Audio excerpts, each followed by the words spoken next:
Thank you so much to everybody for staying so late. I know it's been a long day, truly appreciate it, but I believe your dedication and commitment is something that we have observed as a project for the last 10 months, and I really want to thank everybody for helping us get here. Please download the report and give us criticism, give us feedback. I want to turn it over now to Eric. When I thanked Eric in the morning, he was making his way to DC. But I want to repeat it again. When I talked to Dr. Kissinger last week, he said one important thing. He said, many people have tried to replicate SSP, but it takes courage and vision to do it, and Eric has both, and I agree. So Eric, thank you for your leadership. Thank you for everything. Thank you for bringing technology and national security at the forefront of our competition. And over to you to close the day. After that, see you at the reception. Thank you. Thank you all. To start with, the idea for this was really Dr. Kissinger's. He's a close friend of mine. We wrote a book together. And to imagine that he did this in 1957 shows you the benefit of old age, right? So may we all be as healthy and wise as he is at the age of 99 and a half. A number of us who worked together for a long time on this really see a different future for how our nation will achieve national security. It's more than just military prowess, it's economic prowess, it's technology prowess, it's education prowess, it's the strength, and it's the strength of all of our people. I think you've seen some of that in the report, and to say that I'm proud of this is an understatement. And I wanted to take a minute and thank the people who really did the hard work here, Joe, Angela, Jennifer, obviously Illy.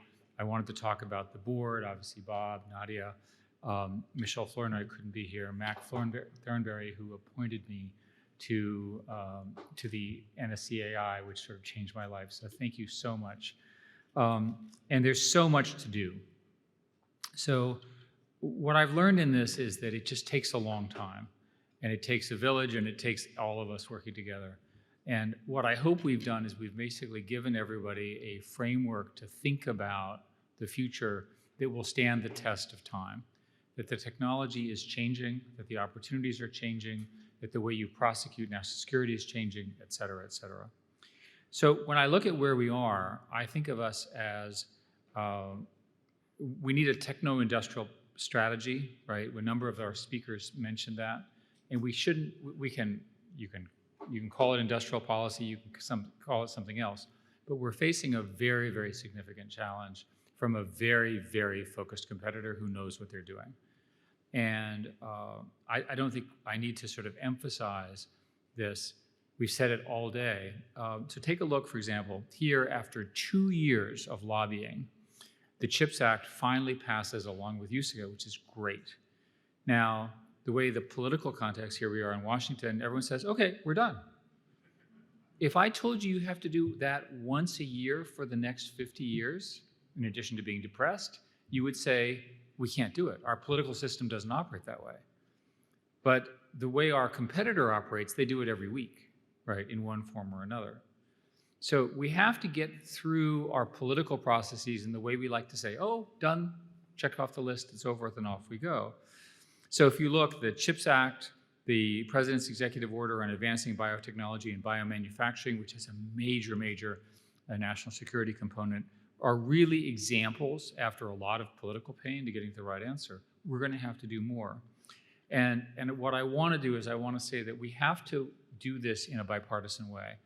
Everyone in America cares about our security and our economic growth. There's no political difference. There may be aspects of specifics, but we all have the same goal, which is to make sure we win or at least not lose. Now, this is the beginning of a process, and Illy and his team are going to come back with the next steps in this. And the important thing is that it's the beginning, not the end. It's not a one-shot, we're not done. I'm particularly proud that not only did Bob do the third offset, he's also driving offset X. And as a mathematician, X means any number, so I assume it's 4, but Bob will determine.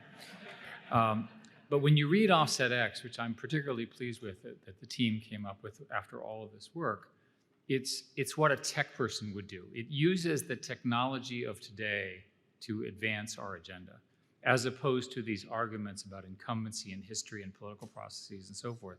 and I want you all to understand it. Now, because we're Americans and because we're bipartisan, we actually agree on something. We care about competition. And so the unifying idea of SCSP is competition both within the various players within our system, but also between countries. And that the competition makes us stronger. It doesn't make us winner. We need to win that competition. And it's possible to imagine a dark future. And the simplest example is imagine that everything around you, look around this room, that everything that you see has a component of Chinese values in it. Now, you know what I'm talking about with Chinese values. Let's start with free speech, right? Let's start with being recorded. Let's start with being surveyed.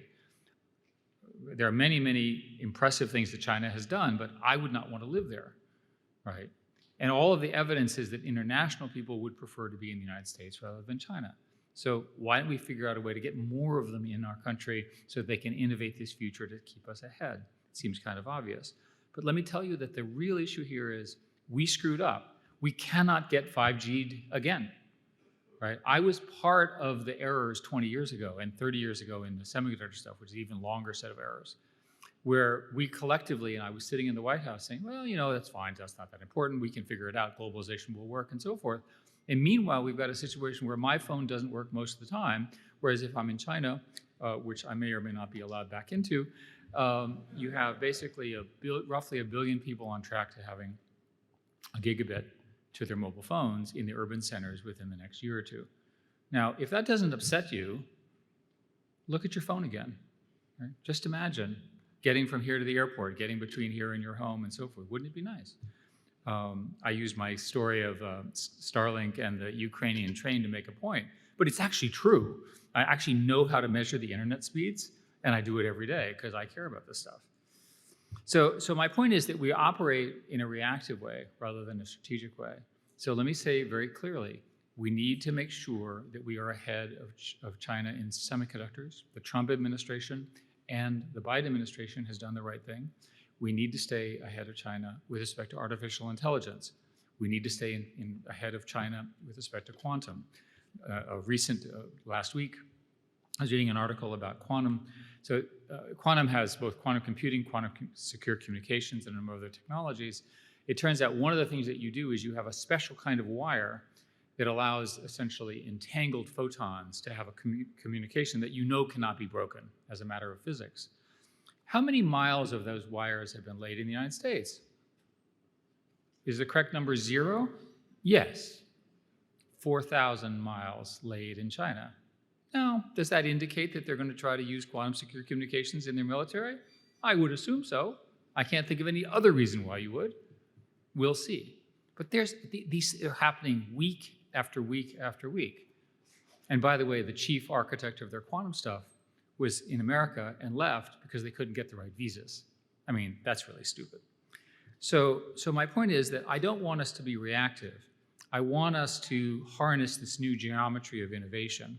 I don't want us to use the Cold War. What happens is we always refer to the historical context, and history is informative and it does rhyme, but the technologies change, right?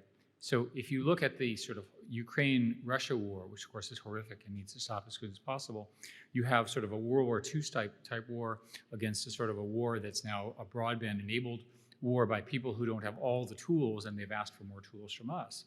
Well, what happens when we bring all of our tools? Do we suffer a similar fate? Do we fix everything? Do we act more quickly? Bob has articulated these things very carefully. We need to address this. What I'm going to say at the end here then is we need to win in military competitions, especially with China, but overall. We need to be proud of what we're doing, and we need to get all of the aspects of America working together. The genius of America is the universities invent stuff, the venture capitalists and the financial world creates enormous amounts of money, right, to create these opportunities. Think about SPACs, right? What a fantastic thing if you have sort of a semi-okay business idea. Great. People are just pouring money into you. That's an American innovation. And by the way, as an entrepreneur, it's a good one. And then, of course, the government itself and our military, which I'm very proud of. So if you make distributed network-based operations, integrated human-machine teaming in every aspect of the operations, and you do it in the way that we describe in our report, you can win. Software, software, software. We're still building hardware, not software. Why don't we start with software first? We also need to remember that we cannot do this by ourselves. The Biden administration has recently reissued its statements about allies. All the military people I know understand that our success in our national security is because we have strong allies. Think about, we had a question from Japan. Think about how important they are as an ally, right? Go through your mind of how important that relationship, and go through each one of the other ones.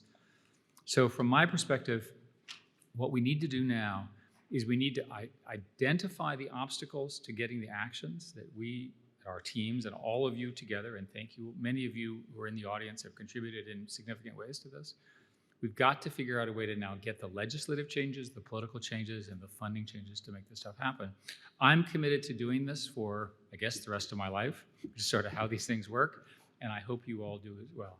Thank you very much for spending so much time. Thank you for my honorable friend, co-chairman, best friend, and sort of thought leader here, Bob, the entire board, and obviously Ilya and the team. Thank you all. Enjoy the reception.